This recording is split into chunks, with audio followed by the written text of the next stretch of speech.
कम उम्र में जिसका शादी होता है उसको बाल विवाह बोलते हैं। पहले अपना देश 1947 से पहले क्या था? गुलाम था। गुलाम था ना जी। उससे पहले मान्यता थी, समझे ना।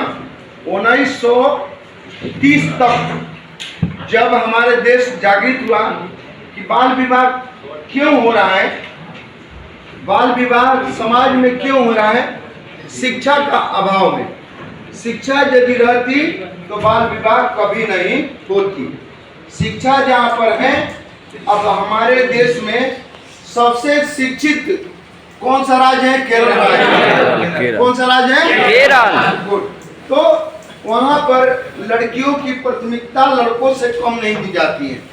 बिहार अपना अभी शिक्षा में मान लेते हैं कि शिक्षा के ग्राफ IPS IAS माने परसेंटेज में आइएगा ना तो शिक्षा में अभी भी पीछे है। झारखंड पीछे है, मध्य प्रदेश पीछे है।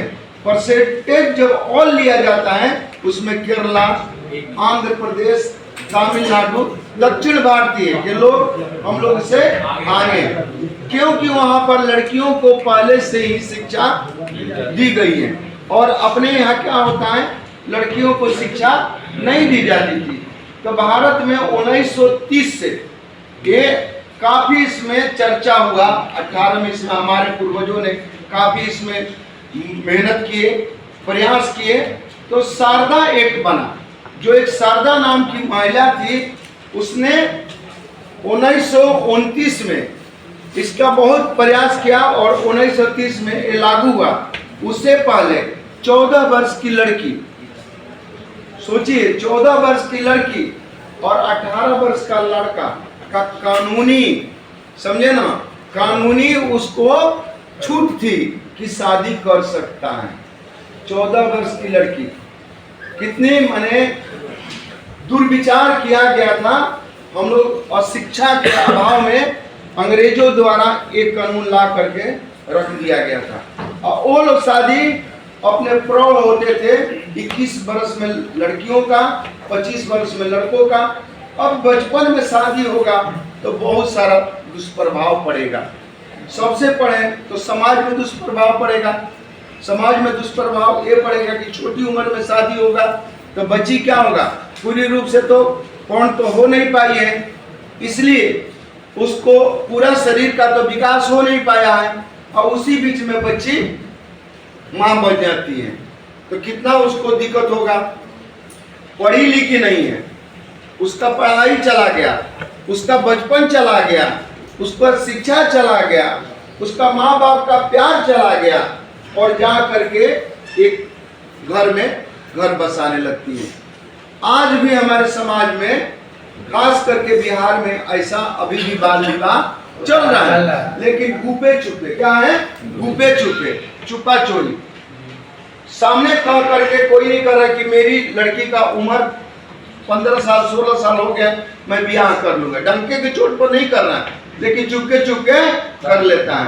तो आपदा मित्र बिहार में इसीलिए बनाया जा रहा है कि ऐसी जब कोई भी आपके संज्ञान में, आपके नॉलेज में कोई इस तरह की घटना हो रही है, तब आप लोग ये जो आपदा मित्र का कर्तव्य दायित्व है कि ऐसी गलतियां समाज में होने वाले को रोके, बोले कि नहीं 18 साल की लड़की जब होगी तभी आप शादी के लिए कानूनन हक बनता है, नहीं तो आपका हक नहीं है। नहीं तो हम इसको बात तो पुलिस को सूचना करेंगे और पुलिस आएगी आपको और लेकर के चली जाएगी, तो उसको दिल में डर पैदा होगा और फिर वो शादी नहीं करेगा।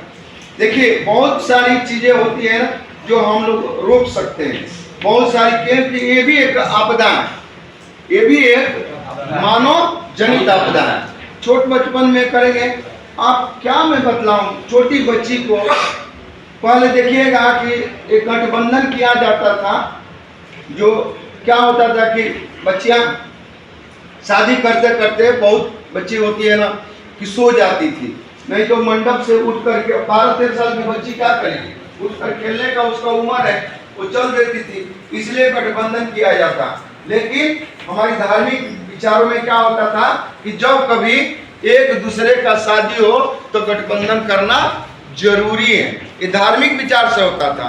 लेकिन हमारी जो परंपराएं थी राजस्थान में, वो लड़का लोग भी खुश होता था, लड़की लोग भी खुश होती थी, क्योंकि 11 साल की लड़की, 9 साल की लड़की और दूल्हा भी 9-10 साल का होगा, और दोनों मोहर जब पड़ेगा तो खूब खुश होगा कि हमारा शादी हो रहा है।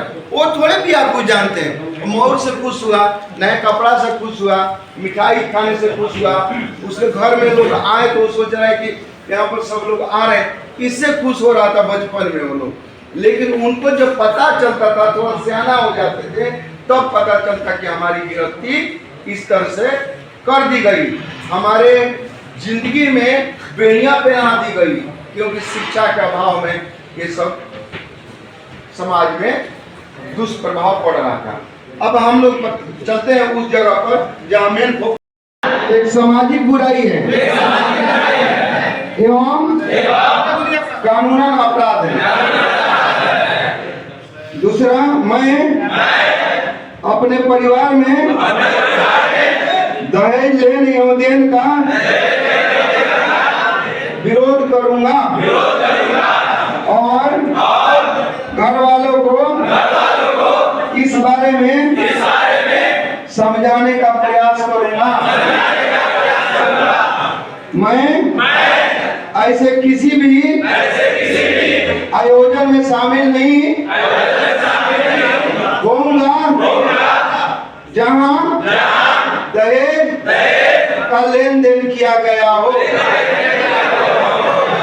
मैं प्रण करता हूं कि दहेज लेन देने की रोकथाम के लिए हर संभव प्रयास करूंगा। मैं दहेज नहीं लूंगा।